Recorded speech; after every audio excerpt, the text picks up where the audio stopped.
Welcome class 12th students. Today we are going to talk about types of question that will be asked in board exams 2025.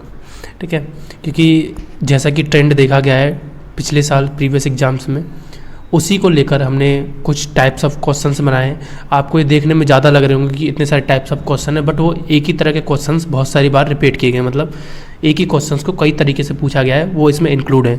तो आपको वही ज़्यादा लग रहे होंगे। अभी मैं आप लोगों को दिखा देता हूँ, आप लोग स्क्रीनशॉट ले सकते हैं, फिर इनकी इंडिविजुअली प्रैक्टिस भी कर सकते हैं। तो यहाँ पर हमारे पास चैप्टर 1 है रिलेशन एंड फंक्शंस का। उसमें से बात करें टू प्रूव इक्विवेलेंस रिलेशन, यानी इक्विवेलेंस रिलेशन हमें प्रूव करना होता है। कोई भी हमें दे दिया जाएगा relation R equal to A, B such that A minus B equal to 4 कुछ भी करके, और हमें या फिर कोई और भी दे दिया जाएगा like A less than B square, इस तरह करके दे दिया जाएगा और हमको इक्विवेलेंस रिलेशन प्रूव करना पड़ेगा। इसी के साथ हमें इक्विवेलेंस क्लास भी निकालने को दी जा सकती है, उसका क्वेश्चंस भी होगा। To show relation is symmetric, transitive, reflexive और नॉट, या तो हमें दिखाना होगा कि जो हमें शो करना पड़ेगा कि जो रिलेशन है वो सिमेट्रिक है, ट्रांजिटिव है, रिफ्लेक्सिव है, या फिर नहीं, मतलब to show that relation is not symmetric, transitive और रिफ्लेक्सिव, इस तरह से क्वेश्चन पूछा जा सकता है। To check relation is equivalence relation, वही यहाँ पे प्रूफ का था और यहाँ पे चेक करने का है, मतलब हमें चेक करना पड़ेगा कि इक्विवेलेंस है या नहीं। Finding equivalence classes in relation, अब इक्विवेलेंस क्लास निकालने को दी जा सकती है। To find number of reflexive और equivalence relation, number of equivalence relation निकालने को दी जा सकती है, फिर मतलब number of reflexive relation. Equivalence relation, number of equivalence relation कैसे निकालते हैं उसके लिए मैंने ट्रिक अपलोड की थी, शॉर्ट्स में जाके आप लोग वहाँ देख सकते हैं। उसके बाद to proof function is bijective, function bijective है या नहीं। बाइजेक्टिव का मतलब होता है जो कि 1 भी हो और ऑन 2 भी हो। और रिफ्लेक्सिव रिलेशन का यहाँ पर फॉर्मूला क्या होता है, वो होता है 2 की power n square minus n। और उसके बाद टू चेक फंक्शन इज 1 और ऑन 2, यहाँ पे चेक करना होता है कि फंक्शन 1 है या नहीं है। नंबर ऑफ फंक्शंस की कितने नंबर ऑफ फंक्शंस बनेंगे उसके लिए फॉर्मूला यूज करना पड़ता है हमें। और उसके बाद मॉडुलस फंक्शन, सिग्नम फंक्शन और ग्रेटेस्ट इंटीजर फंक्शन, इनके ग्राफ भी पूछे जा सकते हैं या फिर रेंज इनसे पूछी जा सकती है। Vertical line test and horizontal line test, graph of function, range of functions, and उसके बाद फाइंडिंग रेंज ऑफ फंक्शंस, हमें रेंज निकालनी होगी किसी भी फंक्शंस की। उसके बाद बात आ जाते हैं चैप्टर 2 पे, जो हमारे पास है इनवर्स ट्रिग्नोमेट्रिक फंक्शंस। उसमें ग्राफ ड्रॉ करने के ऊपर आ सकता है कि हमें दे दिया जाएगा, रेंज दे दिया जाएगा और हमें ग्राफ ड्रॉ करना होगा किसी भी फंक्शन का। लाइक दे दिया कि draw the graph of cos inverse x, और रेंज हमें दे दी जाएगी 0 to 1, या फिर कुछ भी करके हमें दे दिया जाएगा, रेंज चेंज कर दिया जाएगा, हमें उसका ग्राफ बनाना होगा।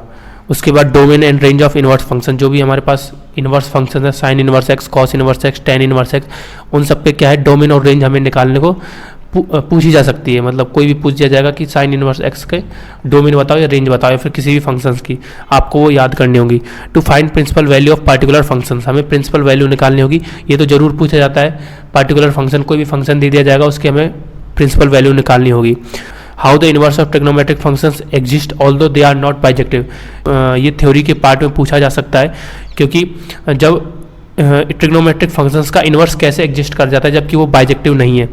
उसके बाद टू प्रूव फंक्शंस, हमें फंक्शंस प्रूव करने के ऊपर आ सकते हैं, मतलब क्वेश्चंस को प्रूव करने के ऊपर आ सकता है। एनसीईआरटी, जो ओल्ड एनसीईआरटी है ना, उसके पेज नंबर 47-48 पे देख लेना, क्वेश्चंस हैं। उसके बाद to express function in simplest form, ये भी हमारे पास एनसीईआरटी में क्वेश्चंस हैं, उसको देख लेना। उसके बाद to find domain of function sine 2x, sine 3x, cos 2x + 1, इस तरह करके हमें कोई फंक्शन दे दिया जाएगा और हमें उसकी डोमेन निकालनी होगी। जैसे हमें दे दिया जाए find the domain of sine inverse 2x, अब हमें इसकी डोमेन निकालनी होगी। अब हमें उसके बाद लर्न द प्रॉपर्टी, जो हमारी एनसीईआरटी में प्रॉपर्टीज है उनको याद रखना है।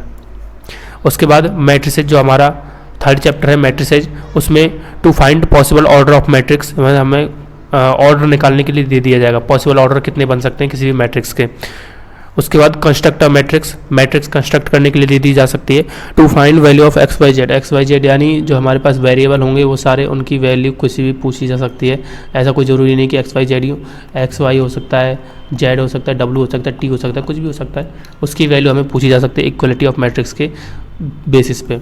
प्रॉपर्टीज ऑफ मैट्रिक्स, जो भी प्रॉपर्टीज हैं। टू प्रूव अ रिजल्ट को प्रूव करना होगा हमें, जो कि एक्सरसाइज 3.2 में आप लोग जा सकते हैं। उसके बाद express the matrix as sum of symmetric and skew symmetric, to show matrix is symmetric और स्क्यू सिमेट्रिक, चेक भी करने को आ सकता है। टू चेक चेक करो कि जो मैट्रिक्स है वो साइमेट्रिक है या नहीं है। उसके बाद यूनिकनेस ऑफ मैट्रिक्स, ये थ्योरम है, उसको आपको देखना होगा। देन उसके बाद डिटरमिनेंट्स चैप्टर हमारे पास, चैप्टर 4 डिटरमिनेंट्स। डिटरमिनेंट्स में क्या है, to find value of determinants and verified. उसके बाद एरिया ऑफ ट्रायंगल से क्वेश्चन जरूर आ सकता है, वर्ड प्रॉब्लम आ सकती है। Line is collinear, finding equation of line, ये इक्वेशन ऑफ लाइन का क्वेश्चन RD शर्मा में आप लोग वहाँ से दे सकते हैं। और लाइन इज कोलिनियर, मतलब कोलिनियर प्रूव करने के लिए आ सकते हैं कि प्रूव करो कि लाइन कोलिनियर है या नहीं है। क्रेमर्स रूल के ऊपर क्वेश्चन आ सकते हैं, ये भी RD में है। उसके बाद find minors and cofactor, minors and cofactor निकालने आ सकते हैं। सिंगुलर नॉन सिंगुलर एडजॉइंट निकालने को आ सकता है। To check system of equation is consistent और इनकंसिस्टेंट, ये हमें डिटरमिनेंट्स के बाद ही पता पड़ती है। Finding numbers using matrix method, matrix method आप लोगों को जरूर आना चाहिए, ठीक है। नंबर्स निकालने को आ सकते हैं। और solve system of linear equation using matrix method, अब ये भी इंपॉर्टेंट है हमारे पास, मतलब जो हमारे पास लीनियर इक्वेशन का सिस्टम होता है उसको सॉल्व करने के लिए हमें एक मेथड लगता है मैट्रिक्स मेथड, उससे हमें सॉल्व करना होता है। Use product to solve system of equation, example 33।